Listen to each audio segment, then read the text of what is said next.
আসসালামু আলাইকুম। বিসমিল্লাহির রহমানির রহিম। আমি বাংলাদেশ পুলিশের একজন কর্মকর্তা এসআই মাসুদ রানা। আমি আপনাদের কাছে কিছু তথ্য তুলে ধরতে চাই, যেটা বাংলাদেশের মানুষ অনেক দিন ধরেই জানে না, বা তারা এই প্রশ্নের উত্তর খুঁজছে অনেক বছর ধরে, কিন্তু কোনো উত্তর খুঁজে পায়নি। আজকে যাকে সেনাবাহিনী থেকে অব্যাহতি দেওয়া হলো, মেজর জেনারেল জিয়াউল হাসান, যিনি এনটিএমসির প্রধান ছিলেন এবং তিনি র্যাবের অতিরিক্ত পরিচালক ছিলেন। অতিরিক্ত পরিচালক অপারেশন। তিনি মেজর থাকতেই র্যাবে ছিলেন এবং বাংলাদেশে যত গুম খুন হয়েছে, বিএনপি সহ অন্যান্য যারা অ্যাক্টিভিস্ট, সেই গুম খুনের সাথে জড়িত এই জিয়াউল হাসান। অনেক নেতাদেরকেই র্যাবের কালো গাড়িতে করে সিভিলে ধরে আনা হতো, এনে র্যাব ওয়ানের গোপন আস্তানায় তাদেরকে আটক রাখা হতো। এরপর তাদেরকে সময় মতো অজ্ঞাত স্থানে নিয়ে তাদেরকে হত্যা করা হতো এবং অজ্ঞাত স্থানেই তাদের লাশ হয়তো নদীতে ডুবিয়ে দেওয়া হতো, নয়তো তাদেরকে দাফন করা হতো, নয়তো অ্যাসিডের মাধ্যমে তাদের লাশকে গলিয়ে দেওয়া হতো। আমি 2014 অক্টোবর থেকে 2017 ডিসেম্বর পর্যন্ত র্যাব সদর দপ্তরে কর্মরত ছিলাম। তখন র্যাবের ডিজি ছিলেন বেনজির, যিনি আজকে দেশের হাজার হাজার কোটি টাকা চুরি করে, পুলিশের হাজার হাজার কোটি টাকা চুরি করে পালিয়ে গেছেন বিদেশে। তো আমি দেখেছি অনেক মানুষকে কিভাবে অন্যায়ভাবে গ্রেফতার করে নিয়ে গুম করে রাখা হতো। আমি রিসেপশনে ডিউটি করতাম। গুম হয়ে যাওয়া মানুষের স্বজনেরা আমার কাছে আসতো, কিন্তু আমাদেরকে কঠোর নজরদারিতে রাখা হতো। সিসি ক্যামেরার আওতায় ছিলাম, তাদের সাথে আমরা ওভাবে কথা বলতে পারতাম না। তাদেরকে কোনো তথ্য দেওয়া নিষেধ ছিল আমাদের জন্য। কিন্তু তাদের স্বজনরা আসলে এসে যখন এখানে কান্না করতো, আমি নিজেকে ধরে রাখতে পারিনি। আমি অনেকের স্বজনকেই তাদের স্বজনের, গুম হয়ে যাওয়া স্বজনের পরিণতির কথা জানিয়ে দিতাম। বিশেষ করে যাদেরকে মেরে ফেলা হতো, খুন করা হতো, তাদেরকে আমি খারাপ সংবাদটা দিতাম না। কিন্তু যাদেরকে বন্দি করে রাখা হতো, যেমন বিএনপি নেতা সালাউদ্দিন আহমেদকে যখন অ্যারেস্ট করে আনা হলো, তিনি অ্যারেস্ট করার সময় ধস্তাধস্তিতে মাথায় আঘাত পেয়েছিলেন। তাকে র্যাব ওয়ানের গোপন কক্ষে আটক করে রাখা হয়েছিল দীর্ঘদিন। এরপর তাকে এক সময় ভারতে পাচার করে দিয়ে আসা হয়। তাকে অজ্ঞাত কারণে হত্যা করা হয়নি। তার ফ্যামিলি এসেছিল, তার স্ত্রী হাসিনা আহমেদ, তার ভাই গিয়াসউদ্দিন আহমেদ। ওনারা আমার কাছে বেশ কয়েকবার এসেছেন। আমি কয়েকদিন ওনাদের এই উদ্বেগ, উৎকণ্ঠা, আমার সামনে বসে কান্নাকাটি দেখে আমি থাকতে পারিনি। আমি ওনাদেরকে কৌশলে আমার ফোন নাম্বার দিয়ে আমি ওনাদের সাথে দেখা করি। দেখা করে ওনাদেরকে জানিয়ে দিই যে সালাউদ্দিন সাহেবকে হত্যা করা হয়নি, উনি জীবিত আছেন এবং ওনাকে হত্যা করার সিদ্ধান্ত নেওয়া হয়নি। এই সিদ্ধান্তগুলো জেনে নিতেন তিনি হচ্ছেন বর্তমানে মেজর জেনারেল জিয়াউল হাসান, যাকে আজকে অব্যাহতি দেওয়া হয়েছে। শুধু অব্যাহতি যদি দেয়া হয়, তাকে যদি বিচারের মুখোমুখি করা না হয়, তাহলে এই আন্দোলনের, এই স্বাধীনতার কোনো মূল্য থাকবে না। আমি আজকে আর কাউকে ভয় পাই না। আমি আজকে বিশ্বাস করি যে আজকে আমাকে এই সত্য বলার জন্য কেউ গুম করে দিতে পারবে না, এই সত্য বলার জন্য কেউ আমাকে অ্যারেস্ট করবে না। সেই কারণে আমি বুকে সাহস নিয়ে আজকে কথাগুলো বলছি। আপনারা যারা বিএনপি নেতা ইলিয়াস আলীর অপেক্ষায় আছেন, তাদের জন্য দুঃখজনক সংবাদ। তাকে অনেক আগেই হত্যা করা হয়েছে। তাকে পতেঙ্গা সমুদ্র সৈকত দিয়ে কড়া পাহারায় সাগরের মাঝখানে নিয়ে স্পিড বোটের মাধ্যমে মুখে পলিথিন পেঁচিয়ে হত্যা করে, তার পেট ছুরি দিয়ে ছিদ্র করে, তাকে পাথর দিয়ে বেঁধে সাগরে ডুবিয়ে দেওয়া হয়েছে। শুধু ইলিয়াস আলী নয়, অনেক নেতার সন্ধান যারা আজও পাননি। কিছু মানুষ তো ঘর থেকে উদ্ধার হয়েছে, কিন্তু যাদেরকে আপনারা পাননি তাদের সবার এই করুণ পরিণতি হয়েছে। আমি যদিও তারা এই কাজগুলো অতি গোপনে করত এবং র্যাবের অন্যান্য শাখার কর্মরত কর্মকর্তা কর্মচারীরা এটা জানতো না, কিন্তু আমি অত্যন্ত বিচক্ষণভাবে আমি এই খবরগুলো নিতাম, কারণ আমি জানতাম এগুলো একদিন আমি প্রকাশ করতে পারবো। এবং এই দিনটার অপেক্ষায় ছিলাম আজকে এত বছর, মানুষের কাছে সত্য প্রকাশের। বাংলাদেশের মানুষ জানুক যে কারা খুনি, কারা এত মানুষকে গুম খুন করেছে, এই দেশ থেকে এই দেশে ত্রাসের রাজত্ব কায়েম করেছে। তারা মাদকের ক্রস ফায়ারের নামে যে হত্যা ট্র্যাডিশন চালু করেছিল, এই ট্র্যাডিশনের উদ্দেশ্য ছিল বিরোধী দলের লোকজনকে হত্যা করা। কারণ পুলিশ এবং সেনাবাহিনীর অনেকেই মানুষ হত্যা করতে ভয় পেত, তারা এটাতে অভ্যস্ত ছিল না।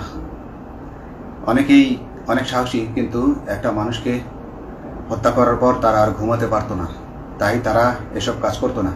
কিন্তু খুনে হাসিনা কিছু মানুষকে এভাবে হত্যা করতে করতে পুরস্কৃত করার মাধ্যমে হত্যা করতে অভ্যস্ত করে ফেলে। তারাই এই গ্রেফতারকৃত এই গুমকৃত মানুষদেরকে গুলি করে হত্যা করত। এবং তারা এতটাই নিষ্ঠুর যে তারা এক একজন কয়েক শত করে হত্যা করেছে। এবং এই মানুষগুলোর সংখ্যা বেশি নয়, কারণ সবাই লাশ দেখতে পারে না। একটা মানুষকে খুন করার পর লাশের যে ছটফটানি এবং মাথায় গুলি করার পর মাথার যে বিকৃত অবস্থা, এই জিনিসগুলো আমাদের অনেকেই আমরা সহ্য করতে পারি না। তাই আমাদের মধ্য থেকে কিছু হায়নাকে বেছে নিয়ে তারা একটা টিম গঠন করে। তাদেরকে র্যাব সদর দপ্তরে বেনজির আহমেদ প্রতি মাসে পুরস্কার দিতে ডাকতেন এবং প্রত্যেকটা র্যাবের বিভিন্ন শাখায় এরকম দু একজন রাক্ষস ছিল যারা মানুষকে শুট করত, গুলি করত, হত্যা করত এবং গুম করত। তারা এখনো আছে। তাদেরকে আমি নতুন সরকারের কাছে দাবি জানাবো, তাদেরকে বের করতে হবে, তাদেরকে বিচারের আওতায় আনতে হবে। না হলে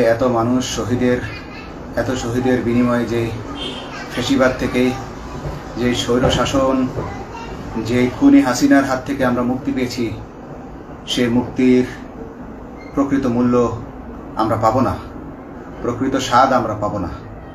এই খুনিদেরকে বের করতে হবে, এই খুনিদেরকে বের করে আইনের আওতায় আনতে হবে। বাংলাদেশ পুলিশ কখনোই গুলি করতে অভ্যস্ত ছিল না। আপনারা জানেন একসময় পুলিশ যে গুলি করতো না, এটা নিয়ে অনেক ব্যঙ্গচিত্র ছাপা হতো পত্রিকাগুলোতে, যে গুলি না করতে গুলি খেলনার বন্দুকে পরিণত হয়েছে। তো কিন্তু সেই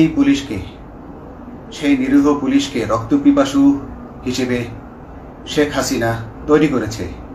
তবে সবাই নয়, কিছু কিছু মানুষ। আপনারা দেখেছেন এবং এই আন্দোলনের ভিডিও ফুটেজ দেখলেও দেখবেন যে কয়েক শত পুলিশের মধ্যে কেবলমাত্র কয়েকজনই জনতার দিকে গুলি ছুড়ছে। তো আপনারা ঢালাওভাবে পুলিশকে আপনাদের আক্রমণের নিশানা বানাবেন না। নতুন সরকার অবশ্যই এর বিচার করবে। আমি আশাবাদী নতুন সরকারের কাছে তারা যদি আমার কাছে কোনো তথ্য চায়, আমি তথ্য দেব ইনশাল্লাহ। এবং এই খুনিদেরকে, এই রাক্ষসদেরকে বের করতে হবে। প্রতিটি গুমের, প্রতিটি হত্যার সুষ্ঠু তদন্ত করলে এগুলো বের হয়ে আসবে বলে আমি আশা করি। এবং আমি চাই এরা ধরা পড়ুক, এদের বিচার হোক, না হলে এরা যুগে যুগে এই রাক্ষস যুগে যুগে রয়ে যাবে, আমাদের মাঝেই তারা লুকিয়ে থাকবে এবং যুগে যুগেই তারা মানুষের রক্ত পান করেই যাবে। পুলিশ বাহিনী মানুষকে সেবা করবে, এটাই হওয়া উচিত পুলিশের ধর্ম। পুলিশের ধর্ম হবে মানুষ পুলিশের জন্য, পুলিশ মানুষের জন্য। উন্নত রাষ্ট্রের পুলিশ মানুষ যেভাবে পুলিশকে ডাকলেই পুলিশ 5 মিনিটের মধ্যে ছুটে যায়, তাকে সাহায্য করে। আমরা বিভিন্ন ভিডিওতে দেখি যে পুলিশ হাঁসের বাচ্চাকে রাস্তা পার করে দিচ্ছে, একজন অন্ধ মানুষকে রাস্তা পার করে দিচ্ছে। বাংলাদেশের পুলিশ এমনটাই করতে চায়, আমরা এমনটাই করতে চাই, কিন্তু সেই পরিস্থিতিতে আমাদেরকে রাখা হয়নি। আমাদেরকে রাখা হয়েছে দৌড়ের উপর, আমাদেরকে রাখা হয়েছে বিভিন্ন অন্যায় কাজের উপর, বিভিন্ন অন্যায় আদেশের উপর। কেউ যারা মেনেছে তারা ভালো ভালো জায়গায় পোস্টিং নিয়ে থেকেছে, যারা মানেনি তাদেরকে খারাপ খারাপ জায়গায় পোস্টিং দেওয়া হয়েছে, কারো চাকরি হারিয়েছে, কাউকে সাসপেন্ড করে রাখা হয়েছে। আমি নিজেও একজন এমন বৈষম্যের শিকার, অন্যায় মিথ্যা মামলার শিকার হয়ে আমি নিজেও বর্তমানে সাসপেনশন অবস্থায় আছি এবং এই সাসপেনশন অবস্থায় থেকে আমি আল্লাহর কাছে শুকরিয়া জানাই, কারণ এই সাসপেনশন থাকার কারণে আমি ছাত্র জনতার আন্দোলনের সাথে সংযুক্ত হতে পেরেছি। আমি সবসময় আল্লাহর কাছে দোয়া করেছি যে আল্লাহ, তুমি আমাকে মুজাহিদ হিসেবে কবুল করো, আমাকে জিহাদ করার তৌফিক দান করো এবং আমাকে শহীদি মৃত্যু দান করো। এবং আল্লাহ আমার দোয়া কবুল করেছেন। আমি ছাত্র জনতার সাথে এই জিহাদে অংশগ্রহণ করেছি, ছাত্র জনতা সফল হয়েছে। আমি গর্বিত আমি এই আন্দোলনে একজন পুলিশ অফিসার হয়েও আমি অংশগ্রহণ করতে পেরেছি। তো যাই হোক, আমি চাইব যে বাংলাদেশ পুলিশের, র্যাবের যে সকল কর্মকর্তা অগণিত মানুষের গুম খুনের সাথে জড়িত ছিল তাদেরকে ধরা হোক, তাদেরকে আইনের আওতায় আনা হোক। আমাদের মতো অনেক অফিসার আছি যারা এসব কুকর্মের সাক্ষী, আমরা সাক্ষ্য দেব। আমরা এখন আর ভয় পাই না। আমরা আসলে যে ভয় পেয়েছি তা নয়, আমাদের বাহিনীতে টিকে থাকাটা জরুরি ছিল। জনগণের স্বার্থেই আমাদের বাহিনীতে থাকা জরুরি ছিল, কারণ আমরা যদি বাহিনী থেকে আউট হয়ে যেতাম তাহলে এসব তথ্য আমরা জানতে পারতাম না এবং জনতার কাছে পৌঁছাতে পারতাম না। জনতার কথা বলতে হলে, জনতার সাথে থাকতে হলে আমি পজিশনেও থাকতে হবে। এই জন্য অনেক কিছুই প্রকাশ করিনি, কারণ আপনারা ভালো মতোই জানেন যে অনেক সেনাবাহিনীর মেজরকেও গুম করে দেওয়া হয়েছে যারা মুখ খুলেছে। আমি তো একজন সামান্য সাব ইন্সপেক্টর, আমাকে গুম করে দেওয়া তাদের 1 সেকেন্ডের ব্যাপার ছিল। তো আমি এখন বিশ্বাস করি যে এখন সেই দিন, সেই কালো মেঘ সরে গেছে আকাশ থেকে, আকাশ মুক্ত হয়েছে, এই দেশ জালিমের শাসন থেকে মুক্ত হয়েছে। আল্লাহ তাআলা আমাদের উপর রহমত বর্ষণ করেছে।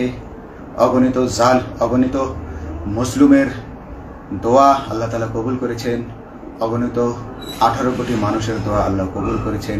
নইলে এইভাবে হঠাৎ করে 15 দিনের মধ্যে 15 বছর ধরে গড়ে ওঠা রাক্ষসের পতন ঘটা আল্লাহর রহমত ছাড়া, আল্লাহর রহমত ছাড়া এটা কখনোই সম্ভব হতো না। আমি আল্লাহর উপর ভরসা রেখে বলছি, আপনারা নতুন প্রশাসনকে ঢেলে সাজান, পুলিশ বাহিনীকে ঢেলে সাজান। এই সিস্টেমের মধ্যেই, পুলিশের এই সিস্টেমের মধ্যেই গণ্ডগোল আছে, নিয়োগের মধ্যে গণ্ডগোল আছে। আপনারা এই সিস্টেমগুলো পরিবর্তন করুন, আপনারা এই সিস্টেম পরিবর্তনে সাহায্য করুন এবং পুলিশ ডিপার্টমেন্টে যত ডিপার্টমেন্টাল পরীক্ষা আছে এগুলো তুলে দেন। এই ডিপার্টমেন্টাল পরীক্ষাগুলোর মাধ্যমে আমাদের ঊর্ধ্বতনরা আমাদের গলা সবসময় চিপে ধরে রাখে, ঠিক আছে? সেজন্য আমরা তাদের কাছে সবসময় আটকা থাকি। এজন্য আমরা অনেক কিছু বলতে পারি না, অন্যায়ের প্রতিবাদ করতে পারি না। তো এই সিস্টেম পরিবর্তন জরুরি। ডিপার্টমেন্টে কোনো পরীক্ষা থাকা যাবে না। কনস্টেবল হতে যারা একটা নির্দিষ্ট সময় পর তার বিভিন্ন কোর্স করানোর মাধ্যমে তার প্রমোশন হতে হবে। সাব ইন্সপেক্টরে ভর্তি হয়ে 5 বছর পর ইন্সপেক্টর হিসেবে পদোন্নতি পাবে, তার 5 বছর পর সহকারী পুলিশ সুপার হিসেবে পদোন্নতি পাবে। এভাবে আইন পরিবর্তন করতে হবে। তাদেরকে দক্ষ করে গড়ে তোলার জন্য বিশেষ কোর্সের আয়োজন করতে হবে এবং সৎভাবে বাঁচার জন্য সঠিক বেতন কাঠামো এবং ভালো কাজের জন্য পুরস্কার এর ব্যবস্থা করতে হবে।